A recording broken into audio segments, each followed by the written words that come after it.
KTU digital സർവകലാശാലകളിലെ vice chancellor നിയമനത്തിൽ മുഖ്യമന്ത്രി ഗവർണറുമായിട്ടൊരു ധാരണയിലെത്തിയത് CPM-നെ പോലും അമ്പരപ്പിച്ചിരിക്കുകയാണ്.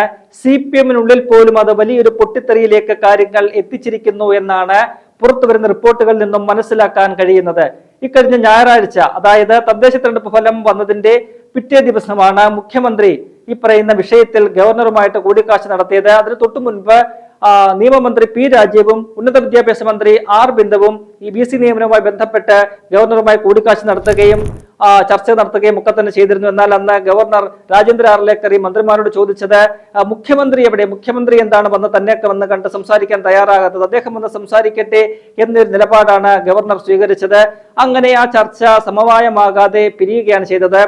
അത് വലിയ രീതിയിൽ ചില ഇനിയും ഗവർണറും സർക്കാരും തമ്മിലുള്ള ഏറ്റുമുട്ടലിലേക്ക് കാര്യങ്ങൾ പോവുകയാണ് എന്ന ചിന്തയൊക്കെ തന്നെ ധ്വനിപ്പിക്കുകയും ചെയ്തിരുന്നു.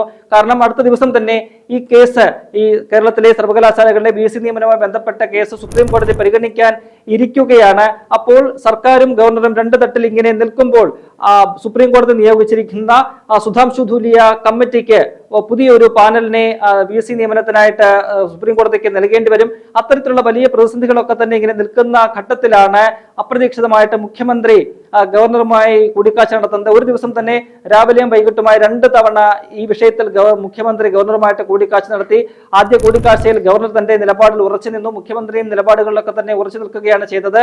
എന്നാൽ അങ്ങനെ ഉറച്ചു നിന്ന് മുന്നോട്ട് പോയി കഴിഞ്ഞാൽ കാര്യങ്ങൾ കൈവിട്ടു പോകും, പന്തിയാകില്ല എന്ന് മനസ്സിലാക്കിയ മുഖ്യമന്ത്രി തിരികെ വന്ന് നിയമോപദേശമൊക്കെ തന്നെ തേടിയ ശേഷം വീണ്ടും വൈകിട്ട് പോയി ഗവർണറെ കണ്ട് താൻ ധാരണയ്ക്ക് തയ്യാറാണ്, അല്ലെങ്കിൽ ഒരു സമവായത്തിന് തയ്യാറാണ് എന്ന് പറഞ്ഞുകൊണ്ട് ഈ പറയുന്നത് പോലെ നേരത്തെ ഗവർണർ നിയോഗിച്ച സിസ തോമസിനെ സാങ്കേതിക സർവകലാശാലയിൽ വൈസ് ചാൻസലറായിട്ട് അംഗീകരിക്കാമെന്ന ഉറപ്പ് കൊടുക്കുന്നു.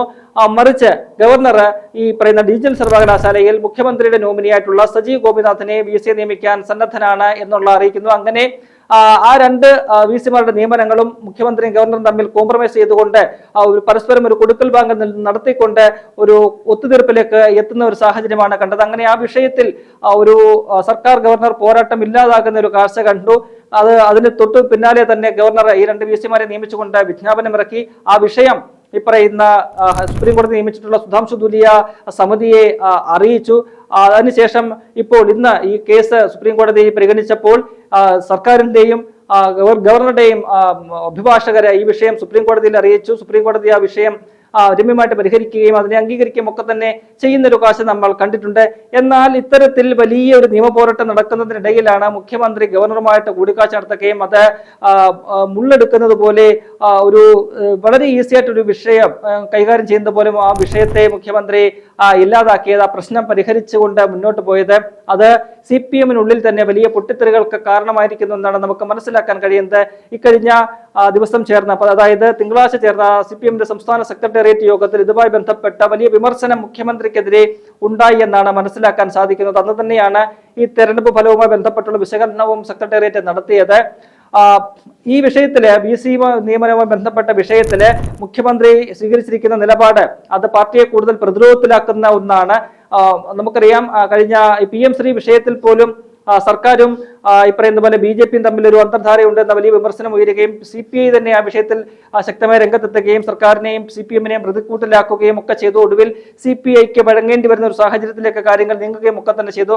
അത് മുൻനിർത്തിക്കൊണ്ടാണ് സെക്രട്ടേറിയറ്റിലെ ഏതാണ്ട് എല്ലാ അംഗങ്ങളും മുഖ്യമന്ത്രിക്കെതിരെ രംഗത്ത് വന്നത്. മുഖ്യമന്ത്രിയുടെ ഈ നിലപാടിനെ, മുഖ്യമന്ത്രി യോഗത്തിൽ ഈ വിഷയം അവതരിപ്പിച്ചപ്പോൾ അതിനെ അനുകൂലിക്കാൻ ഒരു സെക്രട്ടേറിയറ്റ് അംഗവും തയ്യാറായില്ല, മറിച്ച് അതിനെ ചോദ്യം ചെയ്യുന്ന ഒരു കാഴ്ചയിലേക്ക് രീതിയിലേക്ക് കാര്യങ്ങൾ പോയി എന്നാണ് പുറത്തുവരുന്ന റിപ്പോർട്ടുകളിൽ നിന്നും മനസ്സിലാക്കാൻ സാധിക്കുന്നത്. എന്തിനാണ് അത്തരത്തിൽ നിയമ പോരാട്ടം നടക്കുമ്പോൾ ഗവർണറുമായിട്ടൊരു ഒത്തുതീർപ്പിന് വഴങ്ങിയത്?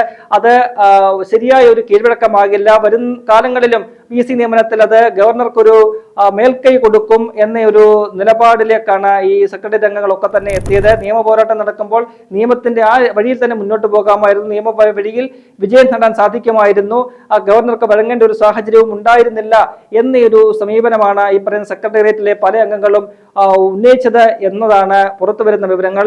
ആ വിഷയത്തിൽ സെക്രട്ടേറിയറ്റ് യോഗത്തിൽ ഒരുപക്ഷെ മുഖ്യമന്ത്രി ഒറ്റപ്പെടുന്ന ഒരു കാഴ്ചയാണ് കണ്ടത് എന്നാണ് നമുക്ക് മനസ്സിലാക്കാൻ കഴിയുന്നത്. അങ്ങനെ ആ വിഷയത്തിൽ സാധാരണഗതിയിൽ ഏതെങ്കിലും ഒരു വിഷയത്തിൽ സെക്രട്ടേറിയറ്റ് യോഗത്തിൽ ഇതുപോലെ CPM-ലെ നേതാക്കൾ അല്ലെങ്കിൽ സെക്രട്ടേറിയറ്റ് അംഗങ്ങൾ മുഖ്യമന്ത്രിയുടെ ഒരു നിലപാടിനെ എതിർക്കുന്ന അല്ലെങ്കിൽ അതിനെ വിമർശിക്കുന്ന ഒരു സമീപനം നമ്മൾ അടുത്ത കാലത്തൊന്നല്ല ഒരു കാലത്ത് നമ്മൾ കണ്ടിട്ടില്ല. അപ്പോൾ അതിന് വിപരീതമായിട്ട് മുഖ്യമന്ത്രി നിലപാടിനെ ചോദ്യം ചെയ്യുന്ന തരത്തിലേക്ക് കാര്യങ്ങൾ പോകുന്നു. അതായത് മുഖ്യമന്ത്രിയും ഗവർണറും തമ്മിലുള്ള ഈ ഒത്തുതീർപ്പ് കൊടുക്കൽ വാങ്ങലൊക്കെ തന്നെ പാർട്ടിയെ വലിയ രീതിയിൽ പ്രതിരോധത്തിലാക്കുന്നുണ്ട് എന്ന് സെക്രട്ടേറിയറ്റ് അംഗങ്ങൾ വിലയിരുത്തുന്നു, അവരത് തിരിച്ചറിയുന്നു എന്നതാണ് നമുക്ക് മനസ്സിലാക്കാൻ കഴിയുന്നത്. എന്തായാലും പാർട്ടി ഈ വിഷയത്തിൽ മുഖ്യമന്ത്രിക്ക് എതിരായിട്ടുള്ളൊരു നിലപാടിലാണ് എന്ന് ഈ സംഭവത്തോടു കൂടി നമുക്ക് ഉറപ്പിക്കാൻ കഴിയും. സമാനമായ രീതിയിൽ CPI-ക്കും ഈ വിഷയത്തിൽ അനുകൂലമായ ഒരു നിലപാടല്ല ഉള്ളത് എന്നാണ് തിരിച്ചറിയാൻ കഴിയുന്നത്. ഈ മുഖ്യമന്ത്രിയുടെ ഈ തീരുമാനം അത് പാർട്ടിയെ അറിയിക്കാതെയാണ്, മുന്നണിയിൽ ചർച്ച ചെയ്യാതെയാണ്, ഒന്നും ചെയ്യാതെ മുഖ്യമന്ത്രി തന്റേതായ രീതിയിൽ ചെന്ന് ഗവർണറെ കണ്ട് സംസാരിച്ചതെല്ലാം ഒത്തുതീർപ്പാക്കുകയായിരുന്നു. കഴിഞ്ഞ ദിവസമാണ് ഈ തെരഞ്ഞെടുപ്പ് തോൽവിയുടെ പശ്ചാത്തലത്തിൽ CPI മുഖ്യമന്ത്രി ഒരു ഒറ്റയാൻ പട്ടാളത്തെ പോലെ പെരുമാറുകയാണ്, കൂട്ടുകക്ഷികളുമായിട്ട് ഒന്നും തന്നെ ചർച്ച ചെയ്യുന്നില്ല, ഒരു കൂട്ടുത്തരവാദിത്തോടെ അല്ല മുന്നണി പോകുന്നത് എന്ന തരത്തിലുള്ള വിമർശനം CPI ഉന്നയിച്ചിരുന്നു.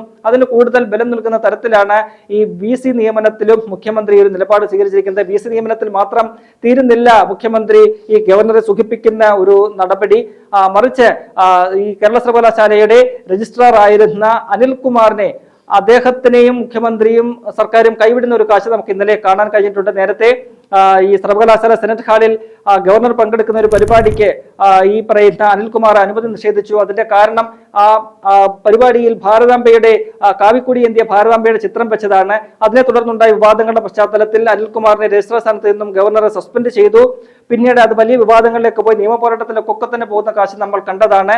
അങ്ങനെ ആ വിഷയം ഹൈക്കോടതിയിൽ ചെന്നിട്ട് ഹൈക്കോടതി അത് തിരികെ അത് ബന്ധപ്പെട്ട ഉത്തരവാദിത്തപ്പെട്ട അധികാരികൾ തന്നെ തീരുമാനിക്കട്ടെ എന്ന് പറഞ്ഞത് കേസ് ഫയൽ മടക്കുകയാണ് ചെയ്തത്. ആ വിഷയം ഗവർണറുടെ മുന്നിൽ ഇരിക്കുകയാണ്.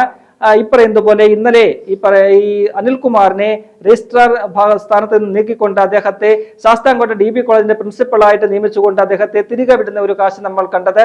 അത് ഈ അനിൽകുമാറിന്റെ വ്യക്തി താല്പര്യത്തിന്റെ അടിസ്ഥാനത്തിലാണ്, അദ്ദേഹം ആവശ്യപ്പെട്ടത് പ്രകാരമാണ് അത്തരമൊരു നീക്കം നടത്തിയത് എന്ന് സർക്കാർ പറയുന്നുണ്ടെങ്കിൽ പോലും അങ്ങനെ ഒരു പ്രതികരണം ഈ അനിൽകുമാറിന്റെ ഭാഗത്തു നിന്നും ഉണ്ടായിട്ടില്ല. എന്തായാലും ഗവർണറെ പരമാവധി സുഖിപ്പിക്കുന്ന, അദ്ദേഹത്തിന് ഹിതകരമായ കാര്യങ്ങൾ മാത്രമേ തങ്ങൾ ചെയ്യൂ, അല്ലെങ്കിൽ അഹിതമായിട്ടുള്ള ഒന്നും ചെയ്യുന്നില്ല എന്ന് ഉറപ്പിക്കുന്ന തരത്തിലുള്ള തീരുമാനങ്ങളാണ് മുഖ്യമന്ത്രി തുടർച്ചയായിട്ട് അങ്ങനെ എടുക്കുന്നത്. അത് എന്തുകൊണ്ടാണ് എന്ന ഒരു ചോദ്യമാണ് ഇപ്പോൾ രാഷ്ട്രീയ കേരളത്തിൽ ഉയരുന്നത്. നേരത്തെ തന്നെ ഈ ഇത്തരത്തിൽ മുഖ്യമന്ത്രിയും ഗവർണറും തമ്മിലൊരു കൊടുക്കൽ വാങ്ങലുണ്ട്, അല്ലെങ്കിൽ ഒരു അന്തർധാരയുണ്ട് എന്ന വിമർശനം കോൺഗ്രസ് UDF ഏറെക്കാലമായിട്ട് ഉന്നയിക്കുന്നതാണ്. അതിന് പല കാരണങ്ങളും നിരത്താനുണ്ട്, പല സംഭവങ്ങളും ചൂണ്ടിക്കാട്ടാനുണ്ട്. അതിൽ ഏറ്റവും ഒടുവിലത്തെ ഒരു സംഭവമായിട്ടാണ് നമുക്ക് ഈ വിഷയത്തെ VC നിയമനത്തിലെ ഒത്തുതീർപ്പാണെങ്കിലും അല്ലെങ്കിൽ രജിസ്ട്രാർ ആയിരുന്ന അനിൽകുമാറിനെ അവിടെ നിന്നും മടക്കി വിടുന്ന കാര്യത്തിലാണെങ്കിലും ഒക്കെ തന്നെ മുഖ്യമന്ത്രിയുടെ ഭാഗത്തു നിന്നും ഉണ്ടായിരിക്കുന്നത്. എന്തായാലും ഈ വിഷയം ഇപ്പോൾ വലിയ രീതിയിൽ ചർച്ചയാക്കാനാണ് UDF കോൺഗ്രസ് ആലോചിക്കുന്നത്. ഈ പറയുന്ന ഗവർണറും മുഖ്യമന്ത്രിയും തമ്മിലൊരു നെക്സസ് ഉണ്ട്, അല്ലെങ്കിൽ ഒരു വഴിവിട്ട ഒരു ബന്ധമുണ്ട്. അതിനുപരിയായിട്ട് ഒരു പക്ഷേ എന്തെങ്കിലുമൊക്കെ ഒരു ഒത്തുതീർപ്പലിന്റെ ഭാഗമായിട്ടാണോ ഇത്തരത്തിലുള്ള നീക്കങ്ങളൊക്കെ തന്നെ മുഖ്യമന്ത്രി നടത്തുന്നത്, ഏതെങ്കിലും തരത്തിൽ അദ്ദേഹത്തിന്റെ വ്യക്തി താല്പര്യങ്ങളുടെ ഭാഗമായിട്ടാണോ ഇത്തരത്തിൽ മുന്നോട്ട് പോകുന്നത് എന്ന സംശയം UDF-ഉം കോൺഗ്രസും ഒക്കെ തന്നെ ഉന്നയിക്കുകയാണ്. അത് വലിയ രീതിയിൽ പ്രചരണായുധമാക്കാൻ, രാഷ്ട്രീയ വിഷയമാക്കി മാറ്റാനാണ് UDF നോക്കുന്നത്. ഒരു വശത്ത് UDF ആ രീതിയിൽ നിൽക്കുമ്പോൾ പതിവില്ലാത്ത വിധം പാർട്ടിയിലെ തന്നെ അംഗങ്ങൾ അല്ലെങ്കിൽ സെക്രട്ടേറിയറ്റിലെ അംഗങ്ങൾ തന്നെ തന്റെ ആ നിലപാടിനെതിരെ രംഗത്ത് വന്നിരിക്കുന്നത് മുഖ്യമന്ത്രിയെ വലിയ രീതിയിൽ ഒറ്റപ്പെടുത്തുന്ന ഒരു സാഹചര്യത്തിലേക്ക് കൊണ്ടുവരുന്ന കാര്യങ്ങൾ എത്തിച്ചിരിക്കുകയാണ്. വലിയ രീതിയിലുള്ള വിമർശനങ്ങൾ ഇനിയിപ്പോൾ മുന്നണിയിൽ നിന്നും ഈ വിഷയത്തിൽ മുഖ്യമന്ത്രിക്കെതിരെ ഉയരാനുള്ള സാധ്യതയും തള്ളിക്കളയാൻ കഴിയില്ല.